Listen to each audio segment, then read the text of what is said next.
Next जो animal को classify किया जाता है वो किया जाता है on the basis of body segmentation. अब ये क्या है, बॉडी सेगमेंटेशन क्या है? देखिए कुछ एनिमल्स जो होते हैं वो उनकी बॉडी का जो है वो सेगमेंट जो है वो होता है, यानी सेगमेंट का मीनिंग क्या होता है, डिवाइड होता है इक्वल पार्ट में।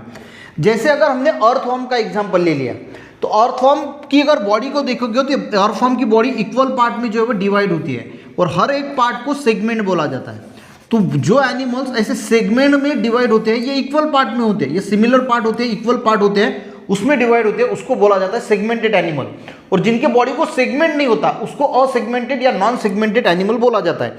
इसको सेगमेंटेड, जिनके बॉडी को सेगमेंट होता है उसको मेटामेरिक एनिमल्स भी बोला जाता है, ये भी ध्यान में रखना, ठीक है। ये पढ़ता हूँ, सिंपल है। If the body of animal is divided into small similar units, छोटे छोटे और सिमिलर यूनिट्स यानी same, then such body is called segmented body. तो उसको क्या बोला जाता है, सेगमेंटेड बॉडी, यानी डिवाइड होने वाली body. And the each small unit is called segment, और ईच स्मॉल यूनिट को क्या बोला जाता है, segment. Example animal like earthworm from the phylum Annelida, जो एनालिडा फाइलम है उसको हम अच्छी तरीके से समझने वाले हैं। तो वो जो अर्थवर्म है उसको हम बोलेंगे उसकी बॉडी कैसे होती है, सेगमेंटेड होती है। और जिनकी बॉडी को सेगमेंट नहीं गिरता उसको हम असेगमेंटेड या नॉन सेगमेंटेड एनिमल्स या फिर बॉडी उसको बोला जाता है, ठीक है। सिंपल बात था, यानी यहाँ पे एनिमल को क्लासिफाई किया कि उनके बॉडी के सेगमेंट गिरते हैं या फिर नहीं गिरते हैं, ठीक है। अब नेक्स्ट इसमें आपको दिया है कि जो एनिमल्स का किंगडम है, बॉडी ऑर्गेनाइजेशन के बेसिस पे, बॉडी सिमेट्री, बॉडी कैविटी, ये सारा कुछ हमने पढ़ लिया कि जो क्लासिकल मेथड थी यानी क्राइटेरिया फॉर न्यू क्लासिफिकेशन, जो न्यू सिस्टम ऑफ क्लासिफिकेशन थी उसमें क्या किंगडम था, बॉडी ऑर्गेनाइजेशन कैसा था, बॉडी सिमेट्री कैसी थी और बॉडी कैविटी कैसी थी, इन सबको हमने पढ़ लिया। अब बचा है फाइलम। तो फाइलम 10 फाइलम यहाँ पे दिए हैं आपको, तो 10 ही फाइलम को हम अच्छी तरीके से जो है डिटेल में स्टडी करेंगे। फाइलम में क्या होता है आपको एग्जाम्पल्स याद रखना, रट्टा मार के एग्जाम्पल को याद रख लेना, बाकी उसका डिस्क्रिप्शन आपको वैसे ही आ जाएगा।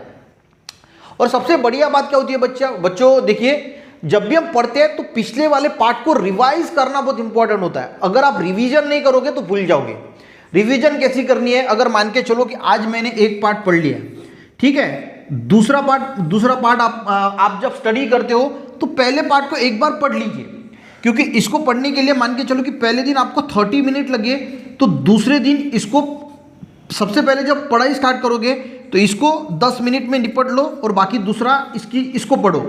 तीसरे दिन, ठीक है, एक चैप्टर की बात कर रहा हूं मैं, एक चैप्टर, अब तीसरा पार्ट पढ़ाया तो इसको जो है वो 10 मिनट में निपटा डालो, दोनों पार्ट को, बाकी इसके पढ़ो। तो ऐसा पहले पार्ट से रोज इसको जो है वो पढ़ना है, ठीक है, चैप्टर को। दूसरे चैप्टर पे जैसे ही हम मुड़ते हैं तो 2-3 दिन के बाद ये चैप्टर की रिवीजन जरूर होनी चाहिए। ये तो इसी सीक्वेंस में पढ़ना है दूसरा चैप्टर, पर 2-3 दिन के बाद इस चैप्टर की एक 10 मिनट में जो है वो ओवरलुक करके आपको रिवीजन जरूर करनी है।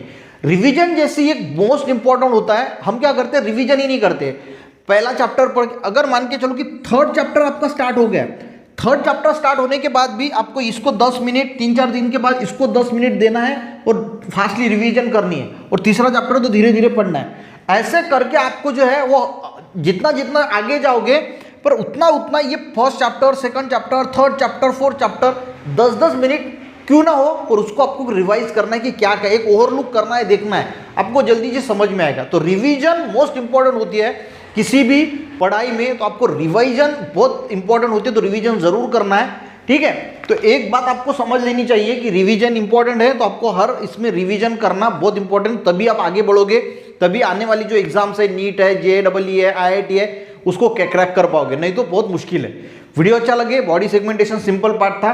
नेक्स्ट इसमें हम हर एक फाइलम को जो है अच्छी तरीके से स्टडी करेंगे। आज का वीडियो समझ में आया, अच्छा लगा, एक लाइक जरूर करना, अपने दोस्तों को भी शेयर करना, चैनल पे बच्चों ने जरूर सब्सक्राइब करना। मिलते हैं नेक्स्ट वीडियो में, तब तक के लिए जय हिंद।